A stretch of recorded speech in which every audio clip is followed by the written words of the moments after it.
Wednesday, 10 a.m. Eastern Standard Time on Politically Conscious. President Trump is hitting the road on his so-called Affordability Tour, boasting an A+++ economy and pushing Republicans to lock down key battleground states. Meanwhile, after being gerrymandered out of her own district, Jasmine Crockett jumps into the Democratic Senate primary in deep red Texas. We ask our political experts, will Trump's tour actually sway voters, and does Crockett have a real shot in Texas? If you're tired of the propaganda, listen to us. Welcome to episode 54 of Politically Conscious. We back at y'all, popping up on y'all, trying to raise the conscience on from a political standpoint for our community. I got Emil Bryan, a long-time consultant here with me, as well as Leo Smith, coming from the right of things. Emil comes from the left of things. I'll let these brothers introduce themselves. We've got a lot of cuts today, and we're going to go ahead and get into them. And so if you are a first-time watcher, we watch political cuts from around the internet, from media, and give you our left and right and little take on it, if you will. Here's some movement in the background. I don't know if that's me or... It's not me. It might be me. Okay. I think it may have been me. Okay, sounds good. All right, Emil, if you will introduce yourself, let's make it quick and get into our cuts. Emil Bryan, I'm a political consultant, author, speaker, life, leadership, and business coach. My job is to tell the candidates that work with me to tell the truth, tell it early, tell it often. Bad news does not get better with time, and the American people need the information to make informed and intelligent decisions. I know I'm going against the grain, Montoya, but if a politician tells the truth, they'd be surprised how welcome they'd be at the voting booth. All right, you are going against the grain. I always say that. All right, Leo, introduce yourself and let's get started. I'm Leo. I'm principal and founder of Engage Futures Group, LLC, which is a government relations and public affairs company. My main areas of focus as a former Republican National Committee strategist and Georgia GOP executive is obviously campaigns. Advocacy is my focus for education, energy, and do a lot of work on civic engagement as well and polarization. I love it. All right, y'all, for those watching, a couple of our initial clips today are going to be a little longer than normal. So bear through us through the clip, but it's just they're full of things that I want both our consultants to kind of jump in. And so just for y'all to understand, we say if you're tired of the propaganda, listen to us. So we're going to weed through what we're hearing, what's real, what's not. So they'll give you that take. So again, just bear with these takes that are a little longer as we see Trump going on his affordability tour. And so we're going to start with this cut first. This week, President Trump takes his affordability pitch on the road. And he's starting with key battleground state, Pennsylvania. Our next guest says he directly raised the issue with President Trump during a call last week. New Jersey GOP Congressman Jeff Van Drew joins us now with more. Congressman, thank you for being here. Tell us about how that call went and what you think the president needs to do on his messaging. Oh, the call went great. It's always good to speak with the president. You know, I guess it's going to be going on 7 years that I changed and became a Republican. And always since that time, he was great. And we've developed a friendship. I am so happy that he's going out there. He is a president of the people. He loves working people. Let me be clear. Washington, D.C. is not the culture of America. Washington, D.C. is an incubator for political dysfunction and disease. I don't know how else to say it. And you've got to work there, and you get the job done there, and you get the bills passed. But then you got to get out in the street and talk to real people, the doctors, the pipe fitters, the iron workers, the teachers, just what really makes America move and makes America happen. That's what he does so well. We all remember the amazing rallies and when he went to bodegas and fast food restaurants. I love to see him out there. He does so well with that. I'm so glad to see him in Pennsylvania, a neighboring state to me in New Jersey. And I'm really looking forward to seeing him go around the country and sell what is a real plan for the future of America. What would you say is the most important thing that Republicans need to be focused on right now to actually improve things for people who, you know, obviously we've gotten inflation down, but the problem is you've got to catch up with salaries. What do Republicans need to focus on? Well, remember one thing, the Biden disaster, what he did to this country, it doesn't get fixed in a day. This has been about 9 months. When all of the work that we've done kicks in next year, it's going to be amazing. You know, no taxes on tips or lower taxes on tips, lower taxes on overtime, 85% of seniors not paying any tax on Social Security. When you go and buy a new American car, you're able to write off on your taxes, the interest rate, all that is going to be huge. We're going to have a good year, all the good things we did with businesses. But here's what we must remember. Don't argue with each other. Stop being selfish. Make sure that people understand we're with them. And healthcare. I've talked about this before. We have to give people that bridge. Obamacare is horrible. The ACA has been horrible and awful. But if we're not able to immediately get rid of it for a very short period of time, continue with it while we come up with a much better comprehensive plan, people cannot afford to have huge increases in their health care. That will be a mistake. I've spoken out about that, and I'm going to continue to do so. We have to take care of the American people. You know, Congressman, I love that you brought that up, because I think that the silver lining of that terrible shutdown that we just went through was people were finally able to see the truth about Obamacare, that it's being completely held up by all these subsidies. It's not affordable. And hopefully it is, as you say, an impetus for the Republicans to come up with a better plan that makes more sense. And I love the idea of the president going out into the country. He's a people person. He needs to tell that story. I mean, you bring such a good point about, you know, when the economy was cranking, it was under the first term of President Trump. It did take about a year and a half before we started feeling the effects of that. So there's that. But I mean, I still remember, Congressman, right before COVID hit, it was a year before, you know, a little less than a year before the election. People thought he was absolutely unbeatable because the economy was so. Emil, we'll let you start. Any propaganda in that cut? You're on mute again, brother. I got my shovel out because there was a lot of propaganda to weed through. So I was trying to pay attention to the big ones. Probably the one that is most egregious to me right now is the fact that he said Obamacare is bad. What we always fail to do when we do this Obamacare bad context is what was before Obamacare. It wasn't better than Obamacare. That was the problem that Obamacare was meant to fix. More people got coverage. And yes, the subsidies were supposed to be a short-term solution while the market checked and corrected itself under the new system. The problem with the system was that you had several states, all of them Republican-led, that didn't join the plan, that actively resisted it. So you cannot build a plan. So when you bring that resistance forward 10, 15 years, you end up with a situation where the subsidies, which were supposed to be a short-term solution while the market adjusted, are now a long-term solution. And the Republicans have had 8 years since Trump came in office the first time to have a plan that has never materialized. They've not even voted on a plan, much less presented one to the American people. So just that bit of propaganda was huge to me because it totally disregards how history works, how people saw healthcare before Obamacare and since, because he was saying things that didn't make any sense to anyone who's observing the politics, which is, if you've had 8 years to build a plan and you still don't have one, I don't believe you really are serious about building one and taking care of the American people's healthcare plans the way you say you want to. And that's exactly why MTG, one of the main reasons that she fell out is because there was never a plan put forward. Leo, did you see any propaganda in here? Here's a couple of challenges I heard. Let me say this real quick, then I'll let you say.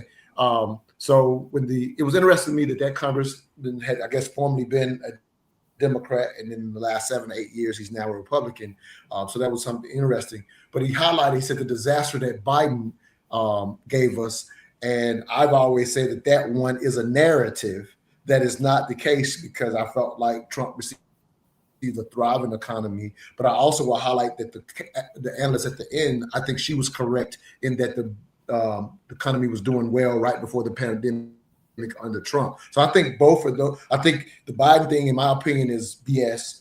And she's right about how good the economy was doing the first time Trump, right before the pandemic. So I think she's right about that. So that's a couple things that I noticed. Sure, go ahead, Leo. Let me just say that effective leadership is doing in the present, doing in the present time, something that protects our future. So going back and looking at what the economy was with Trump, which economists as well as even political oppositional people agreed that pre-pandemic it was good, but that's not where we are anymore. So this gentleman, a Republican, newly minted Republican, is basically a kiss up. Okay, let me just be real. He's doing more than just rhetoric. He's a new Republican, so he's trying to win favor by just saying nonsense and talking points. And so the fact is that we've got mixed feelings about our economy. And it's not just about Obamacare. That's going to get worked out. I mean, we've got time now in Congress to debate what to do about the subsidies and et cetera. That's already been talked about. Mike Johnson, Speaker, has talked about that. That discussion is happening and is going to continue to happen. MTG is on point because the issue is, are people hurting? And we'll talk about that some more, I'm sure. But yes, people are hurting. There's no doubt about that. And we cannot ignore that any more than we could ignore it when Biden inflation was happening and he tried to ignore it and we saw what happened to him. So Republicans have to now start to think about what are the positives. I mean, we do have a positive 3.8 GDP increase. The economy looks strong on some of those measures as far as an investor portfolio. I'm an investor, some people, but it's a very small percentage of us who are investors. Our portfolios look good, right? But that's not many Americans have investment portfolios that they can look at to feel better when they're looking at food prices and gas prices and the cost of living. So we are in a mixed economy. Affordability is a real issue. Any politician, Republican or Democrat, that tries to come onto the camera and say the opposite is just not telling the truth. Now, fair enough. Let me ask both of you one more response. Now, just going to the president himself, an affordability campaign. So right now, that seems like the masterful Trump technique of knowing how to knowing how to promote. And so is it to negate what's really happening, or is he going to be able to effectively say, hey, here's what's good despite what you're feeling? Because I think that's why we're having an affordability tour from my perspective. Leo, I'll go back to you on that, and Emil, you can give a thought as well. Well, I mean, look, we got to look at the actual trends. We know that here in Georgia, we, had 2 PSC seats that have been solidly Republican for a very long time, flipped to Democrats. Just last night, we had several national elections, and we had a special election here in Georgia, again in Athens, Georgia, Oconee, which is where Brian Kemp is from, our governor here in our state of Georgia. We had a solid Republican seat, flip Democrat. These trends are well marked at this point. And so Trump is on the road to sort of stop the bleeding and to defend. He's on defense. And as you know, if you're on defense, you're taking shots. You're on your heels. He's not offensive anymore. So this tour that he's doing is completely to defend his agenda, his policies, as he should, because if we don't get a more positive viewpoint of the Trump economic policies before the midterms, there's going to be a bloodbath. Emil, your thoughts? Agreed. And here's the thing. Go back to 2024 and see the growth in the economy. You can go back to the fourth quarter of 2024. It was right around 0.5%. But if you go back before that, throughout 2024 is over 3% growth quarter by quarter. So you're not really seeing Trump's agenda impact the economy yet. It takes between a year and a half for any president's policies to really take root in the economy. And the last president's policies are what you're seeing in 2025. Not to say that he's had no effect, but Trump's big effect will come sometime in 2026 when all of his policies really take root and have the downstream effect through the economy. Then you're going to see whether or not what he's been doing the last year or so is actually going to result in the growth that he says. In the meantime, he's got to go out and, from calling it an affordability hoax from the Democrats, to going out on tour, Leo's 100% right. He's on his heels. He's playing defense. You can't call it a hoax anymore because people are feeling the pain. I was at a well-known office supply store, and I wanted to buy a red pen. Red pens cost $15 a pack in some cases, where they used to cost $5 or $7 a pack. We're talking about real people impacted with real price increases that are across the board, from eggs to pens to paper to building materials. It's going to affect the economy, and the president has to get out in front of this. It's too late. He's already behind the curve, and he's going to have to fight really hard to tell the world a story that their pocketbooks are already disavowing. So we did have a 3.8% mid 2025 GDP increase. So the economy is actually growing, even though inflation continues to be a big problem, at least from the data that I look at. And I mean, he did do tax cuts, and that did help a certain class of people. There has been much deregulation on his part, and so we're seeing robust production in some manufacturing industries, and so that's helping that GDP growth as well. So and we saw even over the Thanksgiving break, the Black Friday spending was up. So there are good positive signs. What's interesting to me, Emil, is that instead of just focusing on those and sort of saying, yeah, I'm doing horribly here and I'm going to do better, but here's where I'm doing well. That's not even what he's done. He's actually playing to the negative. And that's kind of interesting to me. And that just tells you how much the inflation issue is really impacting all Americans, and especially Marjorie Taylor Greene voters. And even myself, I looked up a place to go to breakfast this morning with some friends, and I decided to invite them over to my house to eat because I was treating and the prices were just like crazy, and I couldn't believe it. And so I was like, you know what? I'm going to treat them to breakfast at my place. We got to keep moving, y'all. We got to keep moving. We got to keep moving. We got to keep moving. I paid $18 for a salad the other day. I will say that I was like, "Whoa, what happened? Can I get this back now?" You know what I mean? I'll go home. Yeah. And all of those ingredients were grown in America, brother. That's the problem. Yep, I can dig it. All right, let's move on to a big issue in Texas, if you will. Jasmine Crockett has filed paperwork to run for Senate in Texas. I'll repeat that just in case you didn't believe me the first time. Jasmine Crockett has filed paperwork to run for Senate in Texas, and she might be the front runner among Democrats. We expect a formal announcement from her in the next hour. Now, this comes days after the Supreme Court signed off on a new congressional map that would have created 5 more right-leaning House districts across the state, and it would have really written Jasmine Crockett out of her inability to serve in the United States Congress. Now, who is she running against? Well, this morning, former congressman and previous candidate for Senate in Texas, Colin Allred, also a football player from Baylor, out. He dropped out. That leaves one of our favorites here at the Will Cain Show, running against Jasmine Crockett. It is noted moralist and liar State Representative James Tallarico. Tallarico saying, quote, "We're building a movement in Texas fueled by record-breaking grassroots fundraising and 10,000 volunteers who are putting in the work to defeat the billionaire mega donors."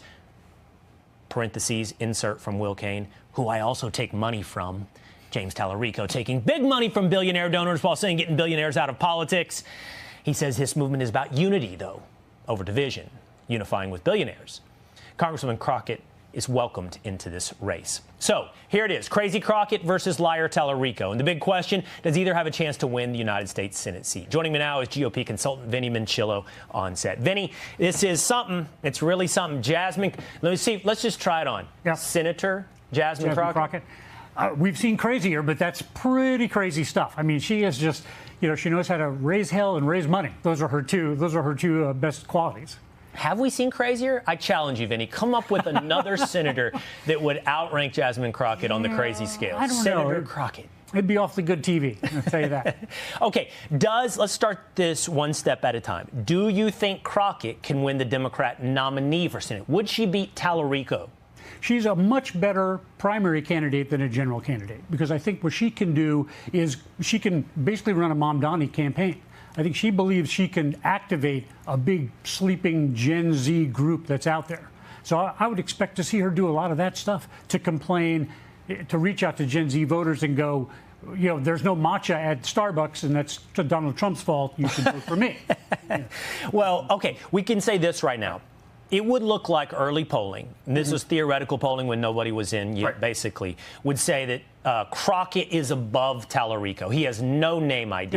Nobody knows his name outside of the people who watch the Will Cain show and know him as a noted liar and hypocrite. However, nobody really knows who's prepared to go to the voting booth. But they do know Jasmine Crockett because of moments like this. I know we got Governor Hot Wheels down there. Come on now. This ridiculous tyrant is trying to do everything that he can to break our democracy. It's Ted Cruz. I mean, like, this dude has to be knocked over the head, like, hard. A Timo Hitler in the White House right now that thinks that he is going to become the dictator of the United States. Now, Vinny, I mentioned that she polls preliminarily above Tallarico. Sure. But she polls behind all the Republicans, including Wesley Hunt, Ken Paxton, and John Cornyn. Yeah, and I think what you just played there is one of the most important things in this campaign, is that she's done all the hard work. There are hours and hours and hours of video of her saying crazy things. So you talked about, how do we attack a woman? How do we attack a black woman? You don't. You let her do it in her own words. And she's really done all the hard work. Well, I think that challenge you said, how do you attack a black woman, is a challenge for James Tallarico. Yeah. He's got a real problem on his hands because he can't alienate the progressive base that he would need to then turn out for a general election. But it would be a neat trick. Leo, I'll let you give. Oh, you on mute, brother.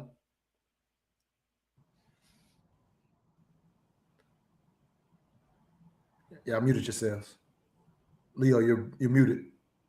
I don't know how that happened. I'm sorry about that. I think I'm off mute now. Auto mute problem. Usually we go on auto mute and then off auto mute. This time it's off auto delay off in the system. Yeah. Okay, So it's really wonderful. Yeah, it's really interesting on this whole situation. I've been sort of tracking. I mean, I've met and spent some time with Jasmine Crockett. I haven't met Tallarico, but I've been following him, and that guy was the star. And on Democrat side, sort of appealing to a lot of moderates as well. But then when you look at the numbers, I've been looking at some of the numbers on how they match up, the two of them, against Republicans.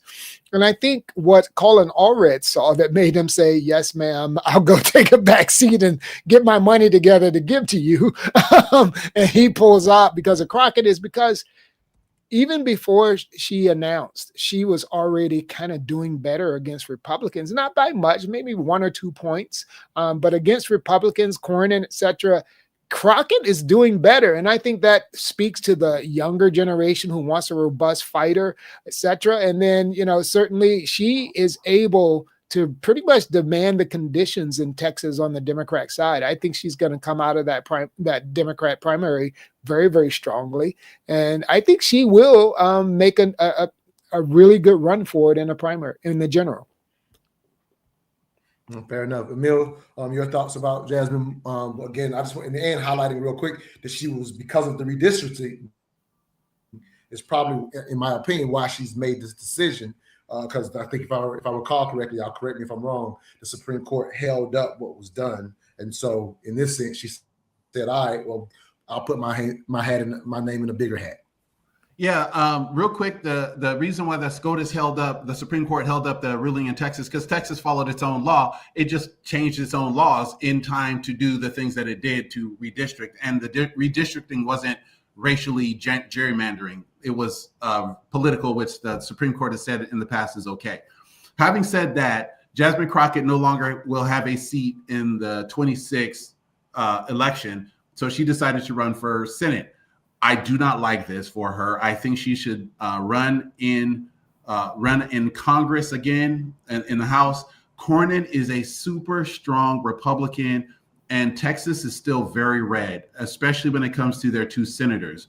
Senator Cruz was just reelected in 2024. Cornyn's up in 26. I just don't see her climbing that hill successfully without a huge turnout from Gen Z. And I know that's her base. That's where she's going to make a lot of her inroads, and she could upset the apple cart here. But for me, Texas isn't purple enough to support a statewide election for her to run as Senate in 26. She would be better served, in my opinion, staying in Congress. She has a lot of maturing she can do. I love her messaging. She appeals to her base. She knows exactly how to speak to them.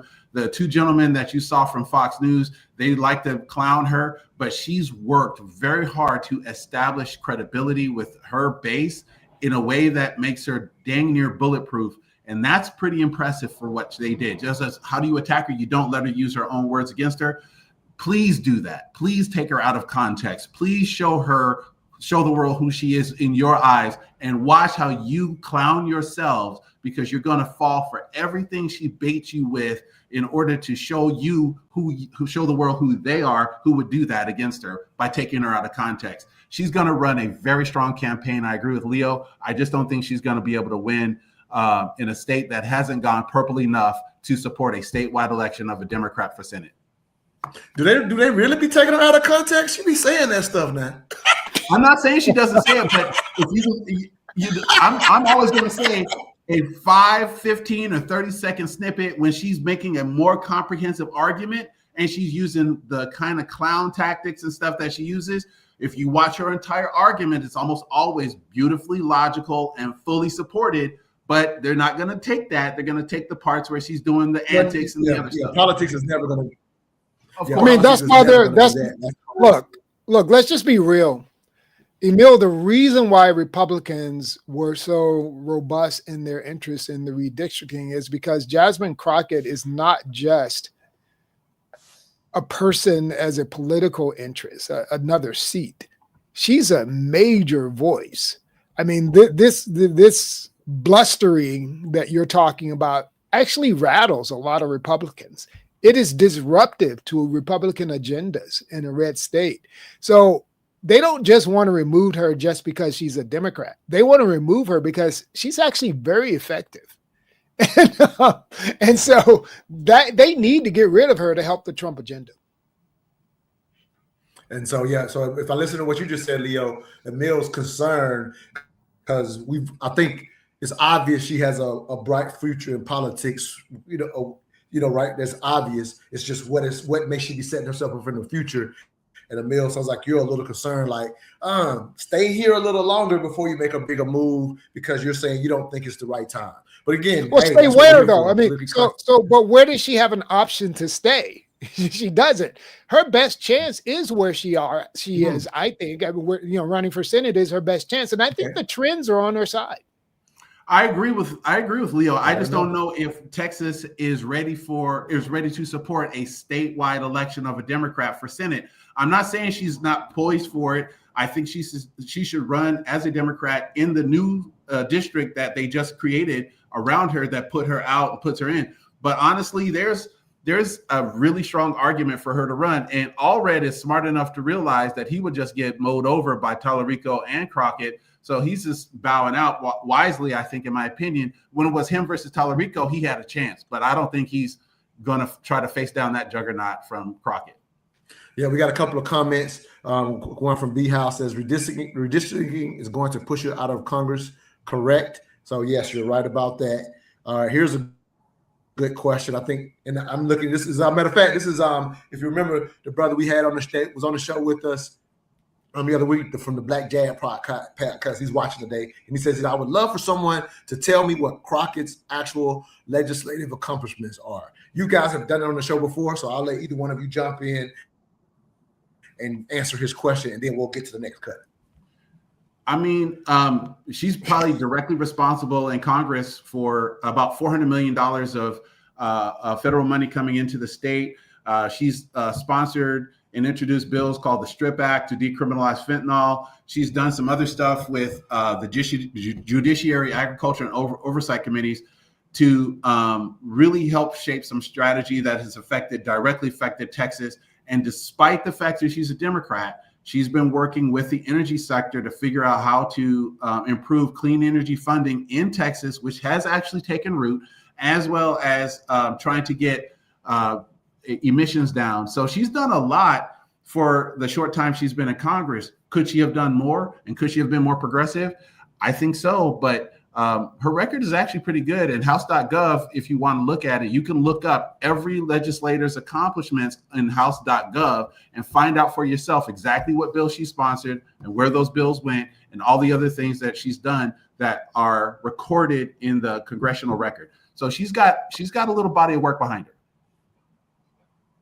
And I remember this too, and this I'm obviously you're more specific than myself, but when you and Shelley both, when Shelley was on the show, y'all highlighted when you say what is a congressman's job for their district, y'all highlighted that she was one of the best ones specifically for her district, and just from a general standpoint, because you said the ultimate job is to bring the money in and then, in a sense, be protective over that it's not misused. If I understood it, that's generally the idea of what your congressperson should be done. And we had played a clip where somebody was clowning her, and I didn't know this, and both of you and Shelley both pointed out for what a congressman specifically is supposed to do, she was head over heels over a lot of Congress people for their area. And both of you said that. I didn't know that, but y'all said it on the show before. So I just thought I would bring that back to the table as well. All right, let's play this next cut. This is just an interesting cut that I came across. Hold on, let me see if we might have another response here. All right, cool. Black Jack podcast is respectfully. Sounds like a light resume. As always, I have to lift up Adam Clayton Powell. He didn't have a friendly environment at all, but moved major legislation. Definitely big up to Adam Clayton Powell. Not sure that we have too many Congress people in the Congress right now that can stand up to Adam Clayton Powell. So that's a big jump, I would say, to kind of immediately put her up against this as from my perspective, a short period of time in Congress. I may be wrong with that, but we definitely got people that have been in Congress since I was born. So she's definitely not in that vein. And I'm not just being protective of her. I'm just saying I definitely respect what you're saying, brother. I just think if we're going to make Adam Clayton Powell the standard, then I think many of our congressmen would fail on any level, left or right. Are you kidding? He was in Congress for 26 years. He was in Congress for 26 years during the most tumultuous time in civil rights history. So, yeah, he was one of the progenitors and leaders of that movement, and he was fighting a good fight, and he did have a ton of help. Yes, he was not in a friendly environment, but he had a bunch of help, and he was running as vanguard, but behind him was a lot of support. So I give mad respect to Adam Clayton Powell Jr. for all the things he did for his district and for all of us Black people in America. But he also was there for a very long time before we can look at his body of work. Right. And what city did he represent? Was that not New York City? Exactly. Quite different than Dallas, Texas. Yeah, so that makes a big difference too. Now, good, great. But I love that's what we're here for, right? This is a good dialogue, great dialogue. All right, this is something I just came across as interesting. I don't think I want to spend a lot of time on it. Matter of fact, Black Job Podcast clarified it, specifically Harlem, to be specific. So great comments on Black Job Podcast. All right, cool. This is just something I came across on the Breakfast Club. We'll play some of their clips from time to time. Joy Reid, who is now independent, was on there, and I want to just play a part of this clip, so this won't be quite as long as the other ones. But there's just a couple of things that was interesting that I thought it was an opportunity to learn from my perspective. You used the word authoritarianism. At what point do people stop calling certain political trends polarization? And start calling them authoritarianism? Fascism. You know what I mean? Yeah. And I think, and this is one of the reasons I am glad that I'm not in mainstream media.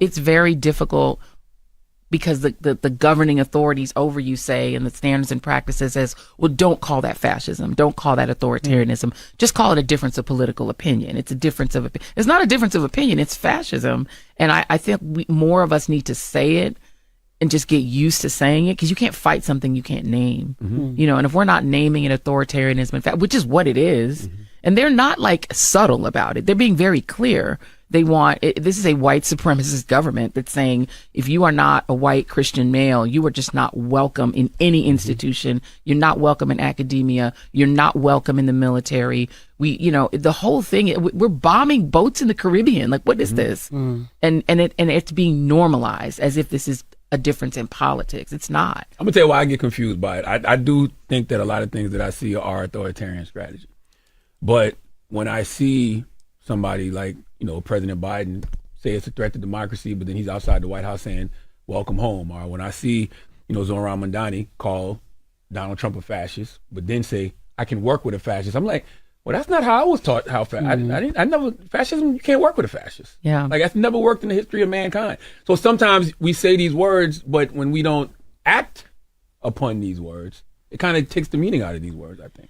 And I think politics makes it difficult to fight fascism because you do actually have to deal still with the president of the United States. Like, he's still the president, unfortunately, but I think there's certain things that I think I feel like Biden, what he did was worse, to be honest, because Biden spent an entire campaign telling us that Donald Trump was a threat to democracy, that Donald Trump was and then the welcome home thing was insane. Even Obama, at the funeral. Kikiing with him at the funeral, like, this is a normal guy who wants to arrest you, by the way. I think that because the politicians, particularly at the older I don't think they understand.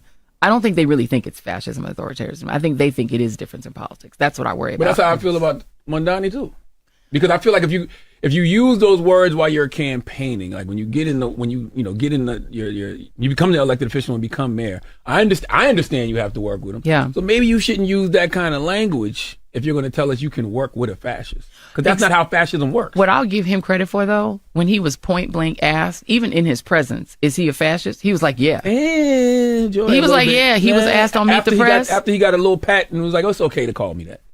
Right. He wouldn't even let him finish his sentence because Trump was like, he fell in love with Mamdani in that moment. I'm not sure what happened. I really want to know what he said to him in the room because Trump seemed to fall in love with him. But when he was on Meet the Press, it was either Meet the Press or CBS Morning. I was on Meet the Press and he was asked point blank, is he a fascist? He was like, yeah. But that's when he said he could work with him.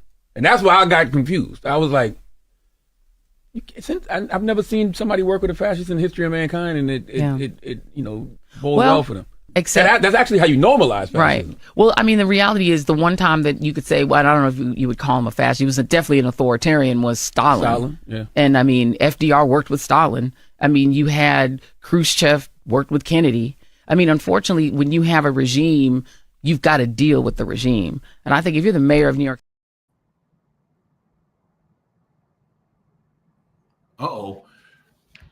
Leo, it's up to you and me right now. So, look, while we wait for Monte to come back. The last part, she says, when you got a regime, you got to deal with the regime. The reason why both Charlemagne the God and the sister is confused. And I love hearing her make her explanation because it explains to me why she's now calling herself an independent, because I thought that she's completely a Democrat Party prop. And that's why her show was terrible, because it was so obvious that she's always stumping for the Democrats. But now she's an independent. You know why she's an independent? Because she's disillusioned. And it happens to emotionally novice people who are running a grift, either left or right, which I think Joy Reid runs a grift, emotionally triggering Black people and progressive liberals in a way that gets a heightened response. She is not a journalist. And I'm not trying to disrespect her. I'm just calling her what she is because she's saying it herself. She's saying, I don't understand how this could be. And that's because she doesn't look at things in an objective way until she gets to some kind of final moment. And her final moment led her to be an independent, led her to say, oh, well, I guess this is the way of things. You have to work with the regime. What requires you to work with the people elected? Our democracy, our checks and balances. That's why we're not in a fascist society. We have elements being, by the Trump administration, there are elements of fascism, ultra-nationalism, right? Having a dictatorial approach with his leadership, his other people. But our system still allows him to be removed. And they don't have to follow him, right? So we don't have complete fascism here. There are elements of it, just like there are elements of socialism. So people using these extreme words, they're just manipulating us emotionally. Yes, we should be concerned. We should keep a watchful eye. But Joy Reid kind of hyped herself out of a job. And again, that's what we're here for, because that's what concerns me is fascism is a word that's just been used over and over. You know what I mean? Like racism was moved over and over and over. And to Charlemagne's point, he's like, hey, I'm getting confused on how it's being used just from his perspective. perspective. Again, to your point, Leo, big props to Charlamagne, but as you said, not a journalist either, right? So just from a fair perspective, he says, hey, this is confusing, because he said, if y'all tell me this, why are we seeing this? And to your point, Leo, it's because we've gotten away from that, the fact that we really do have a democratic republic that at any given time in history has been at risk of looking like more one or the other. But that is going to be for those listening, that's going to be the flow of our democratic thing. And you should fight for what makes the most sense. But our system does allow for it. And so you're right, Leo, in my perspective, it's incorrect to apply the term as if our system is that or allows for that. I'm not trying to protect anything. It's just talking about the reality of what our system allows. Emil, one more last thought on that, and then we're going to keep this conversation moving. For sure. Leo's 100% right. And this is the problem with our American politics writ large and our journalism writ large, is everybody tries to get eyeballs and attention. They're going to use more and more extreme language, and this language becomes diluted. Fascism is bad. Charlamagne is 100% right. He should be confused, because if you're using that word, why would you work with somebody who's being called that? But the problem is that we're using those words and have for the past 150 years. You can go back to Tammany Hall. You can go back to Tippecanoe. You can go back. We've always thrown out these words. We've always used them. The difference today is now we're not willing to compromise and come to the table, because those words begin to mean something in ways that they didn't used to, because it was, hey, I'm going to call you this, but I know I'm going to have to compromise with you later. Now it's like, wait, you're compromising with a fascist? Oh, we're going to fight. That problem is exacerbated the way we're doing journalism today. And I think the bigger point, if y'all tell me if I'm right about this, and the bigger point, which is something that we're all, when we say politically conscious, this is an example of what I mean by consciousness. So we have to understand that, yes, that journalism is being done in the way that Emil just mentioned. We ultimately must take one step further and says, okay, we must also be aware of it and not fall for it to the extent that we're not willing to work with each other. And that's the miss. Our system is designed for us to respectfully disagree and then hopefully come to a middle that works for the most of us. Like, we are losing sight of that because we're buying into the propaganda, hence why we have this show. Compromise is not a four-letter word. Say it again. Compromise is not a four-letter word. I love it. Good stuff. All right, so let's get a little specific. I think this is an example. I just happened to come across this. I think it's a good opportunity for us to get into what happened locally here at Leo. I'm just going to kind of use this clip to kind of set up, again, the individual responsibility we as voters have. I thought this was an interesting clip that can kind of set us down that path, because I definitely want to talk about what happened recently here in Atlanta. But let's talk about this clip first, and then we'll roll into that as well. Listen, y'all, we need to have a real raw conversation, and I'm just the one to do it because I'm not afraid of y'all, okay? Every day you all are complaining that nothing has changed, things have gotten worse, so you opt out of the system, you don't vote. In actuality, things get worse and things don't change because you don't vote. And you say, well, Rashonda, I don't trust politicians. Politicians are just people, honey. Same 10 fingers, same 10 toes, different skin tones. You put them in place to represent you. If you don't like what they're doing, you remove them. There's no reason that Mitch McConnell should have been in office since 1985. I was 4 years old.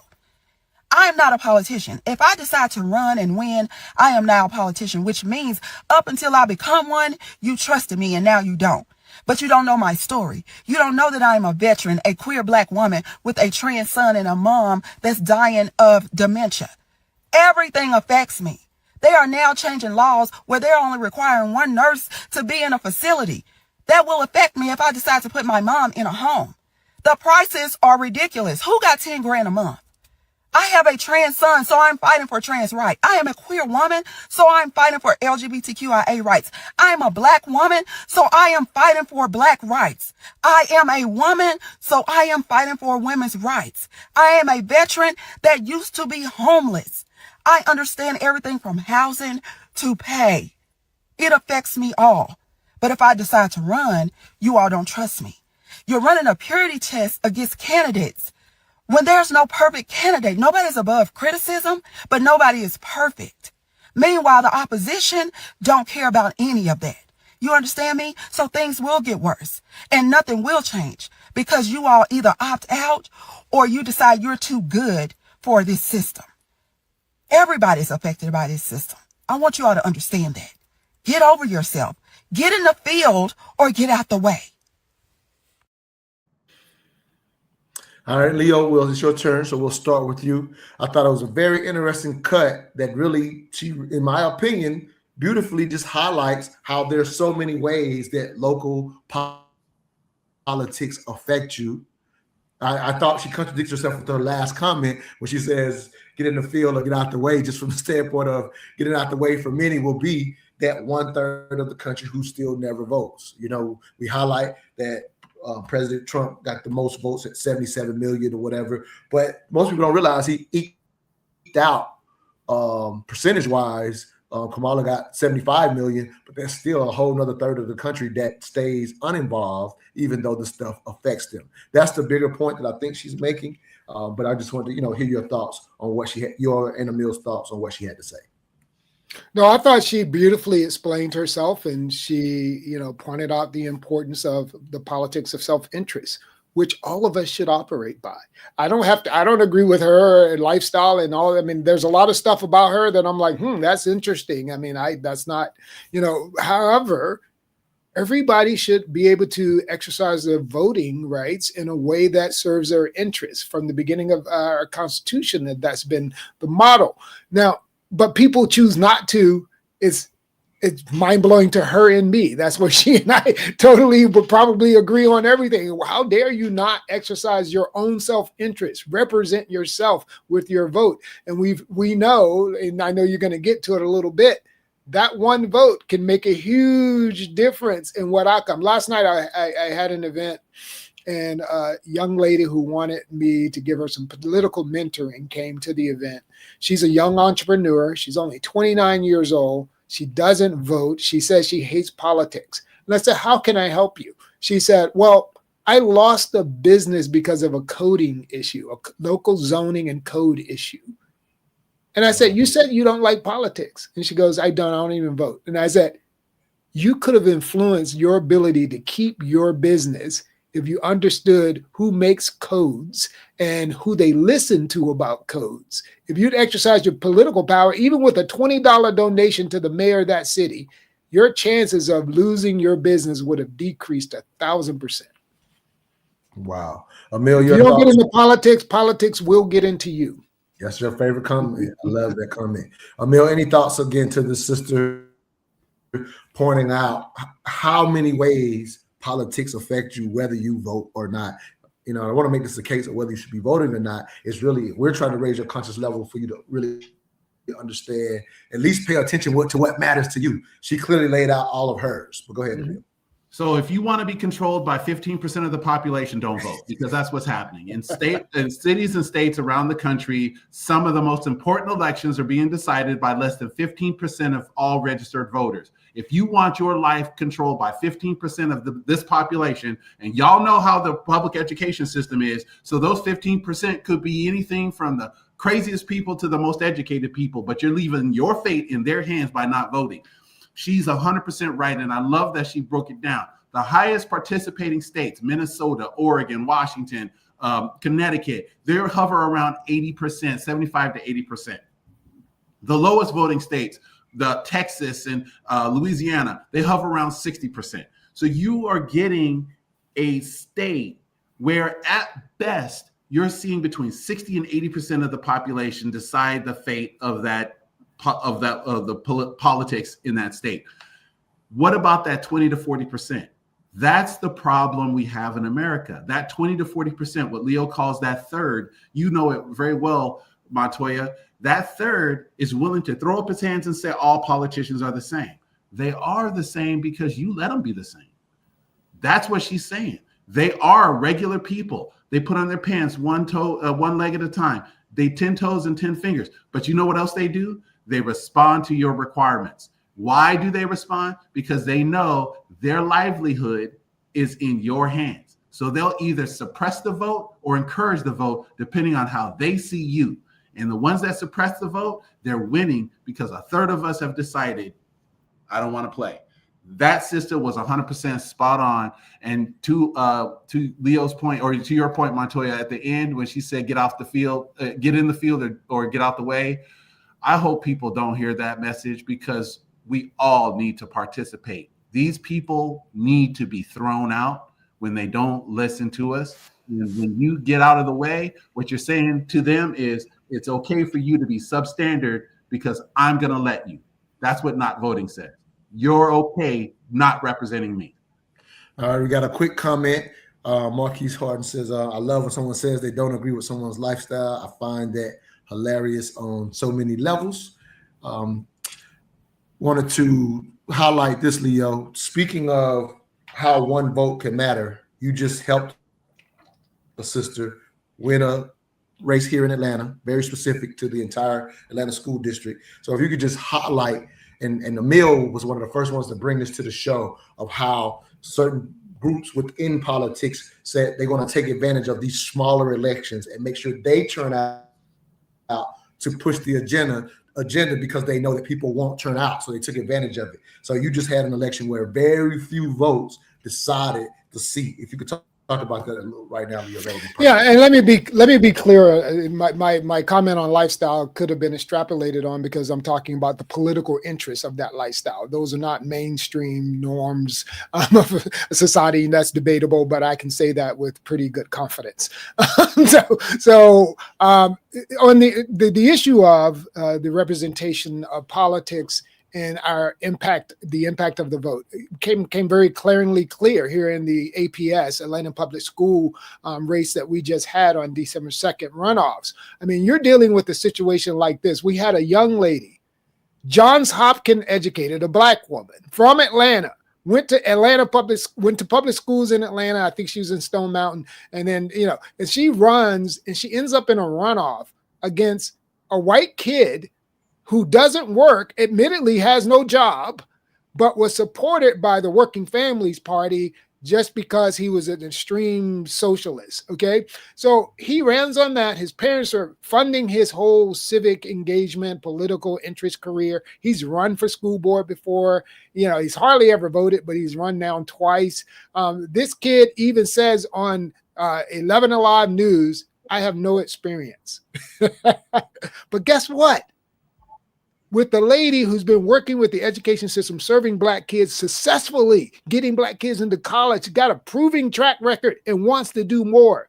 And the school board manages a $1.8 billion budget, $1.8 billion. That's bigger than the city's budget of Atlanta, okay? And you're going to hand this to a kid? You know how many? She won by just under 1,000 votes. Wow. That's it. She almost lost to this kid, because folks are not engaged enough to say we demand a certain standard of excellence for children. And that's an example, because think about this. On the average track meet that I would attend with my daughter, sometimes there were more than 1,000 families. All I would have to do to win an election is walk through the crowd and hand out my little flyer, and I can win with just one event. You can go down to Magic City sometimes and pull enough. That's a strip club for those who don't know. You could probably pull enough votes sometimes to swing an election in a big way. Is that the kind of democracy we want? And it's one we can take advantage of when we talk about doing things specifically for our community. We can take advantage of it at these times. And I want to be very candid here and very sincere again, I learned from both of you guys. You guys are obviously highly politically informed. I'm still learning from you guys, so I don't really claim to be way more informed than maybe the people that were encouraging to be informed, if you will, who tend to watch this show. But I want to highlight that, Leo, you invited me out to an event where both the young man and the young lady spoke. It was before it became, to a runoff or whatever. That's right. And so I want to highlight, I think I told you at that particular event, I saw the relatability in that young man, right? It wasn't until I saw Shelly on his show highlighting that the runoff was coming about. On his show, he gave her track record in a way that made it seem like, why was she even in a runoff with this guy? But at that event, I'm saying as a voter myself, I wasn't, I couldn't vote in this particular one. But I said if I was able to vote, if I just as a voter showed up, she didn't have the best showing that day. Now it was a longer camera. She didn't have the best showing that day, which was pointed out, and for my opinion, the track record and the qualification. It just didn't come across. That's all I'm saying. So I'm saying this. I'm explaining this specific example to those watching, saying it don't take much sometimes to influence how you might vote in that booth. So I can see how, with his appeal, because his tagline was a very simple one, and like you said, having plenty of money, being backed by his parents, but his tagline was, nobody that's on the board has been in the Atlanta school system in the last 20 years. Like that was his tagline, and it worked so much so that he was able to get to a runoff. I didn't know he didn't have a job till Leo just said it, right? So I'm just saying. And even though you also didn't know that tagline was a lie, he was lying because he himself went to private school in Atlanta until he was in 11th grade. He was lying. And that's your point. You can sit there, right. You can hear a political pitch. Right. It's 100% lying, and it might persuade you to do something that's absolutely against your best interest. That's my bigger point. Thank you for seeing that. So again, hoping that I could give that personal point to basically say, hey, this is why we're telling you your one vote actually matters. This is and why I also we're telling want to I know I'm as a conservative, I'm digging a little bit, so y'all forgive me, but I'm gonna do it anyway. Okay. You also have to really question anything. And I mean, I don't like white nationalism, and I also don't like things when like the Working Family Party plays these identity politics and they throw up on their website that we're for Black women. And then you get a super uber, not just qualified. So I ain't into the elitism of her John Hopkins education and her work in Harlem. But yeah, the work in Harlem is a different thing where she turned around the school and helped little Black kids and girls like rise up and decrease the gap and raise high standards. She had a proven track record of that. She raised money for school choice, and they use that as a negative, like choice is a bad thing. Tell your little girl, I don't want you having choices of qualified men today. I mean, what kind of system says to a people you shouldn't have choice? She does these things, okay?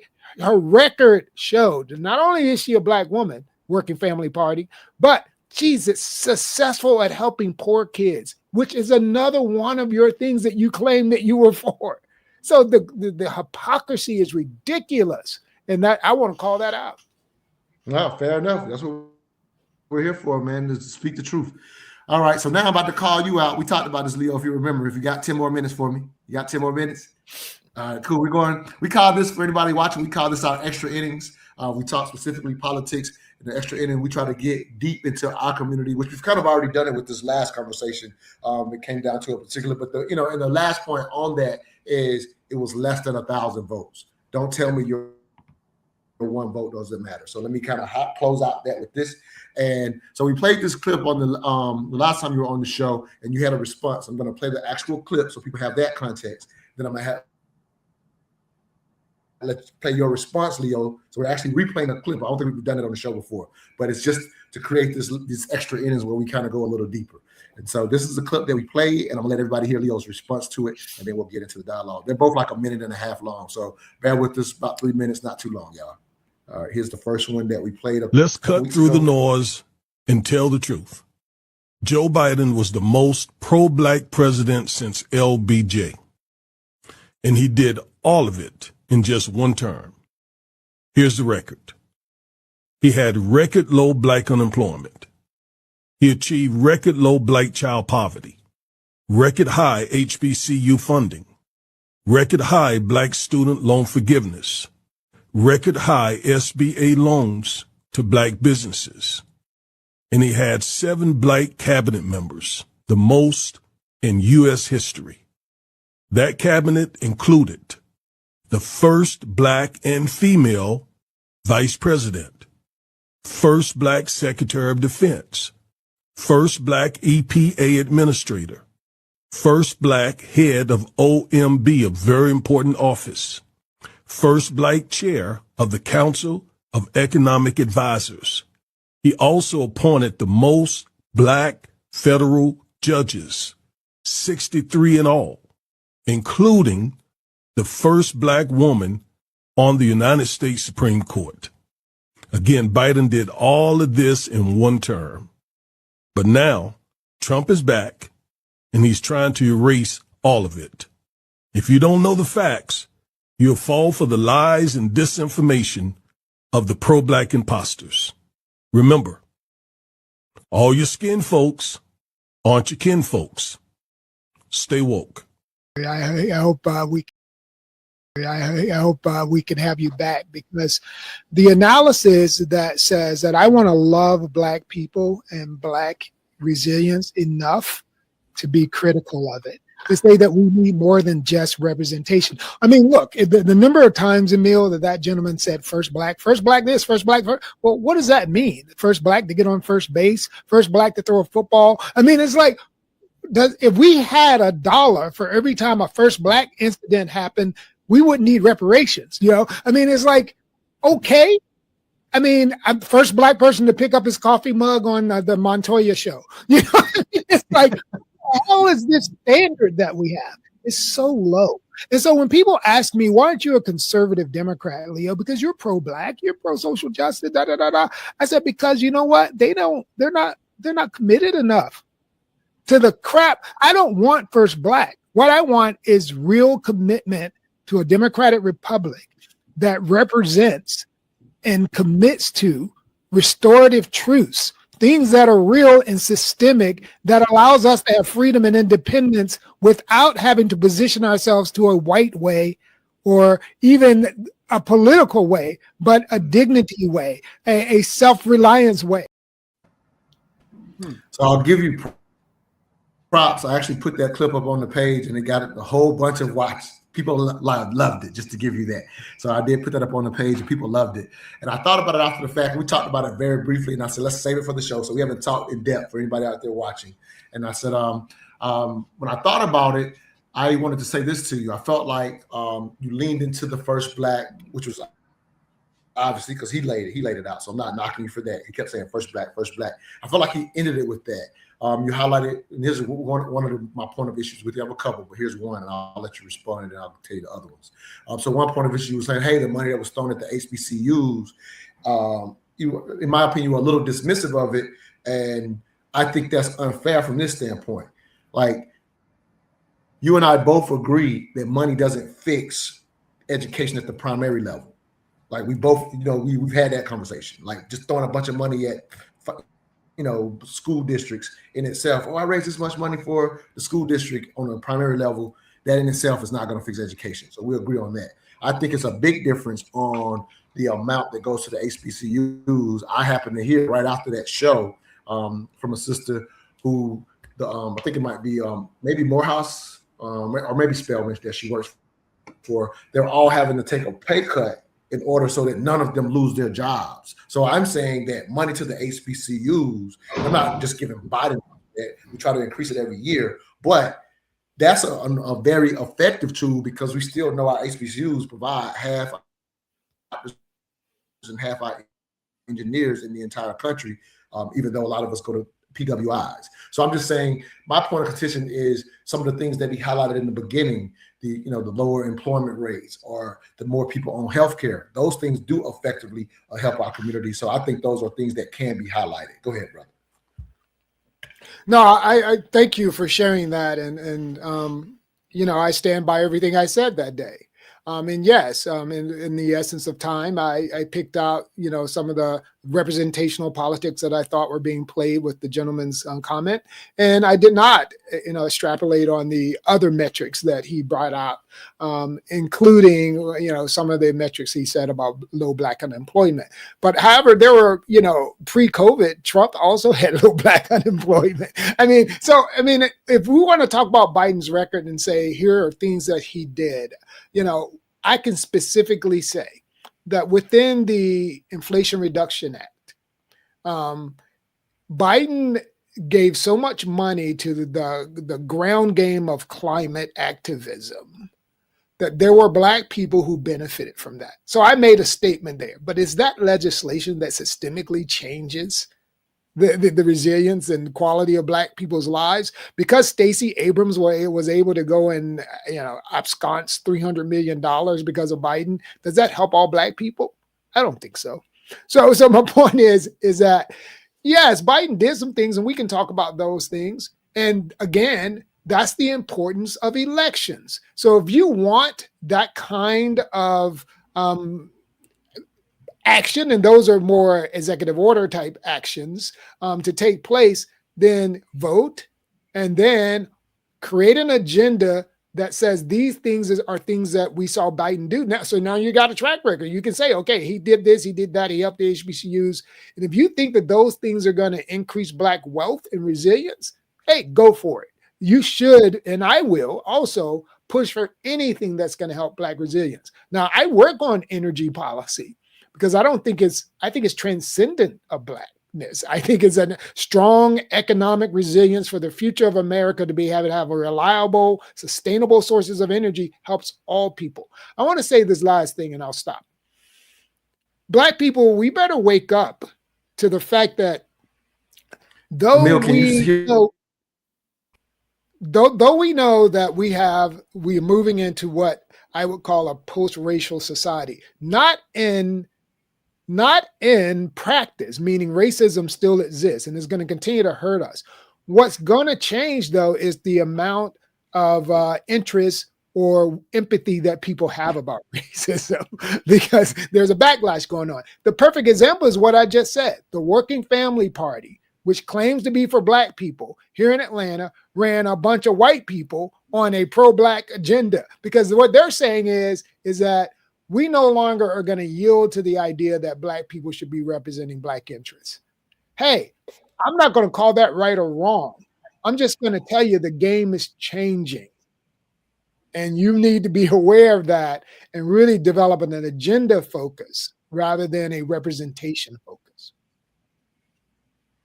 So I'll say that I'm not lost on the representation focus. That's why the Black First didn't resonate for me. And it does not. I've been on for those who know, I'm the curator of the Mental Dialogue Community Club, and I've been highlighting for years. We're way past to being proud of First Black. So representation is not even where I'm coming from.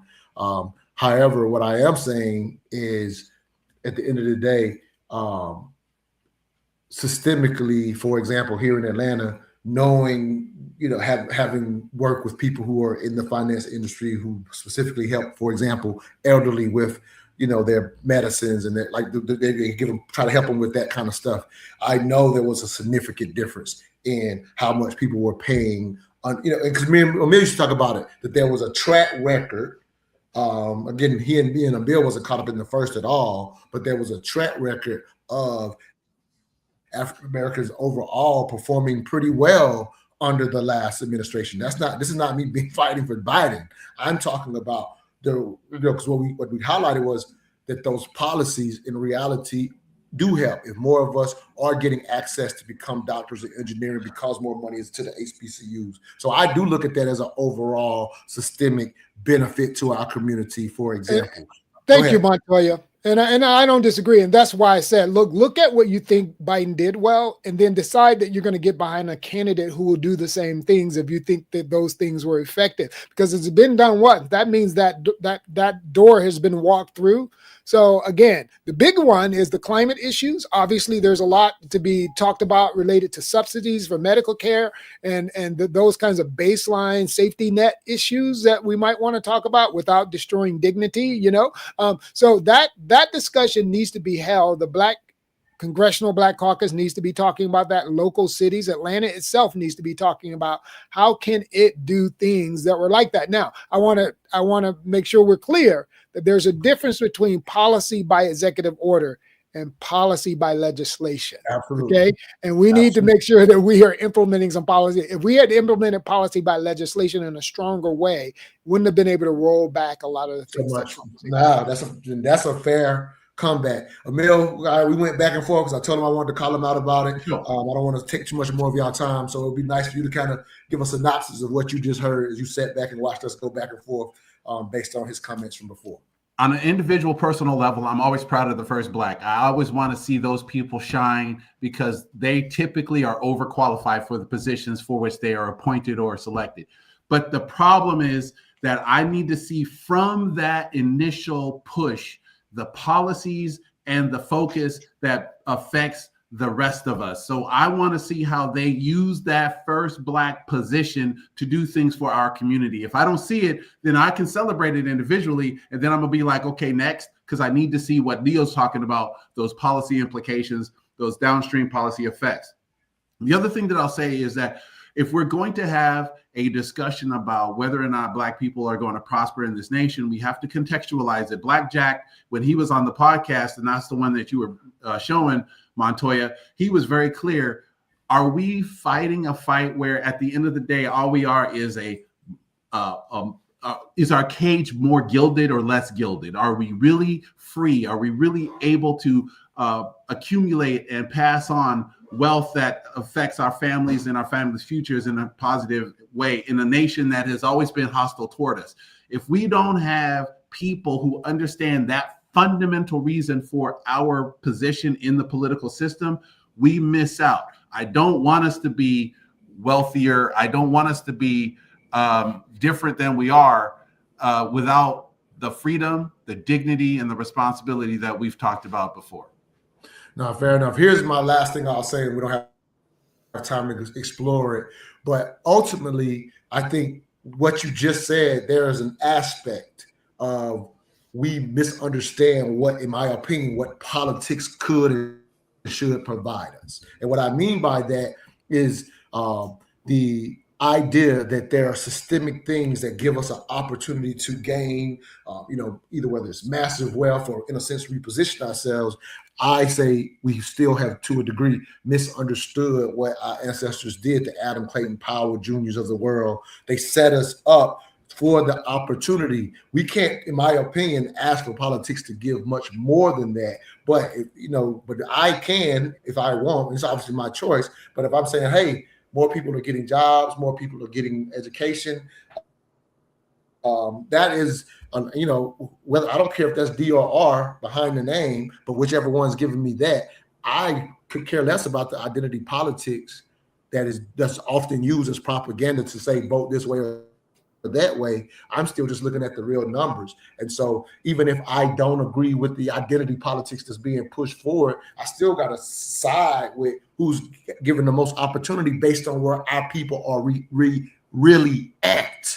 So when we even talk about rollbacks, we're talking about rollbacks because what we all say on here, are you conscious of what's happening in your own political interest? If you're listening to the propaganda, you're on a team.